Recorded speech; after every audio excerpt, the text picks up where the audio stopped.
कहा यह जा रहा है कि टॉप मॉडल्स पाकिस्तान की एक्टर्स जो हैं वो पाकिस्तान के जो आईएसआई के सेफ हाउसेज हैं और बी मेस है उनके अंदर आके ठहरती थी और वो इस्तेमाल की जाती थी जनरल फैज हमीद की तरफ और जनरल बाजवा की तरफ। जराए का ये दावा है कि ये लोग भी इस्तेमाल करते थे और उनके अलावा बाकी लोगों को बुलाया जब जाता था सियासतदानों वगैरह को तो उनकी वीडियोस बनाई जाती थी। और इन एक्ट्रेसेस के अंदर जो है इन टॉप मॉडल्स के अंदर 4 नाम जो हैं वो खामोश मुजाहिदों ने लिए हैं। मैं उन खवातीन का नाम बहरहाल नहीं लूंगा, मैं सिर्फ उनके आपको इनिशियल्स बता देता हूँ। इनिशियल्स जो है वो MH एक के से हैं, M और H, दूसरे का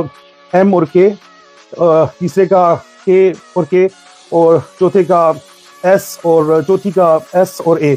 बस इससे ज्यादा मैं नहीं बताऊंगा आपको, ये जरूरत नहीं है इतना गालू चालने की, क्या जरूरत है, आपको बता दिया